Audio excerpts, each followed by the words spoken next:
नमस्कार, मैं हूं आपके साथ अंजलि त्यागी और आप देख रहे हैं सिंगाजी न्यूज। आइए बढ़ते हैं बुलेटिन की ओर।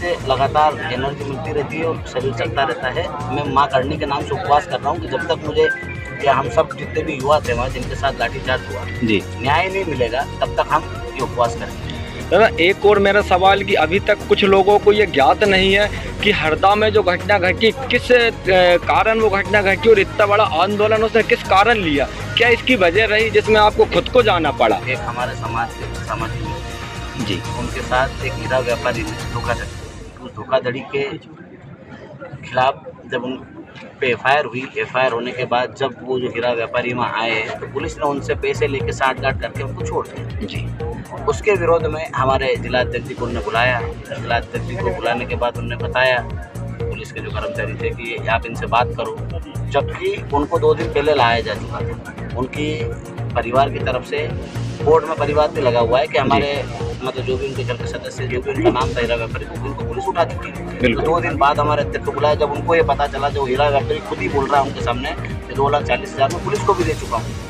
तब उन्होंने उस बात का विरोध करा कि पुलिस यदि रिकवरी कराती है तो जिसके साथ ठगी हुई है उसकी रिकवरी कराएगी कि पुलिस खुद रिकवरी करेगी। उस बात के उनको विवाद हुआ और उन्होंने विरोध प्रदर्शन में ये बोला कि पुलिस अपराधियों से पैसे लेकर अपराधियों को शरण दे रही है। ऐसी बात उनको नागवार गुजरी और जो वहाँ के पुलिस कर्मचारी थे, अधिकारी थे, जैसे कि अनिल गुजर और उनके साथी जितने भी वहाँ पुलिसकर्मी थे, उनने लाठी डंडों से उनकी पिटाई करी और उसमें एक हमारा भाई था शुभम, उसके पाँव में फ्रैक्चर भी आया है, रोड भी डली, ऑपरेशन भी हुआ है, उसके भी सारे कागज है। जब किसी व्यक्ति के पाँव में पैर टूट जाए, रोड ढल जाए, उसके बाद भी यदि वहाँ के मुख्यमंत्री, वहाँ के प्रदेश के मुख्यमंत्री और वहाँ के मतलब वहाँ के जो भी जनप्रतिनिधि थे भाजपा के, वो उनको बचाने में लग जाए तो समझ लेना चाहिए कि इसमें कहीं ना कहीं भाजपा सरकार का भी संरक्षण था।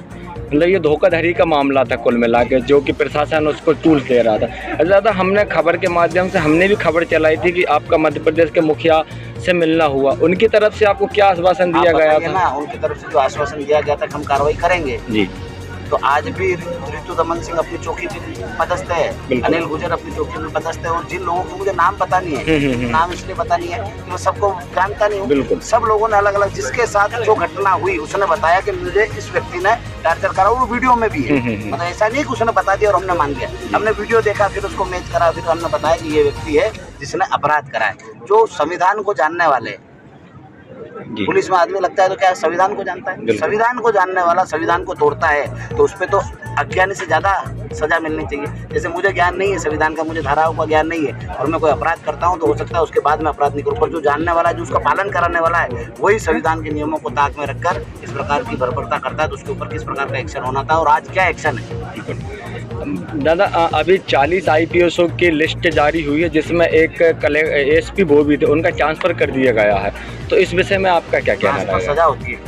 नहीं होती। ट्रांसफर का मतलब होता है एक जगह आपका पूरी तरीके से आपने भूमिका निभा ली, बहुत अच्छे से आपने सरकार के पक्ष में काम करा, बहुत अच्छी बर्बरता करी, अब यही बर्बरता आप दूसरे जिले में जाके करना, वहाँ भी जो करने से नहीं कि उनको कूटना, उनको प्रताड़ित करना ताकि आपका प्रमोशन आगे हो। अंग्रेजों के समय में क्या होता था? अंग्रेजों के समय में क्या होता था? जो पुलिसकर्मी उनका होता था, जो अधिकारी होता था, जितने क्रांतिकारियों को मारता था उसको कहीं ना कहीं जो जहाँ ज़्यादा क्रांतिकारी प्रभाव डालते थे उन एरियो में भेज के उनका शोषण कराया जाता था। आज की जो सरकार है वो अंग्रेजों की नीतियों पे चल रही है, फूट डालो शासन करो की नीति, तानाशाही, जो अधिकारियों की तानाशाही और उनको जो पावर दे रखा है वो अंग्रेजों की सरकार में दिया जाता था, लोकतांत्रिक व्यवस्था में नहीं दिया जाता। आज किसान हड़ताल कर रहे, धरना दे रहे, उनको भी तो पुलिस लाठी डंडों से मारती है। क्या जो अन्नदाता पूरे देश का पेट भरता है वो खुद लाठी डंडों का शिकार हो रहा है? कई जगह से हम अभी गुजरते आ रहे हैं, कई किसान भाई मिले, किसानों की जो समस्या उस पर तो आप बात करते नहीं हो। और बात करते हो खाली हमारे पे जिन लाठीचार्ज करा है उन पुलिसकर्मियों को सस्पेंड करने में आपको परेशानी है। यदि मुख्यमंत्री जी आप मजदूर के बेटे हो, किसान के बेटे हो, तो आपको किसान और मजदूर का दर्द मालूम होना चाहिए।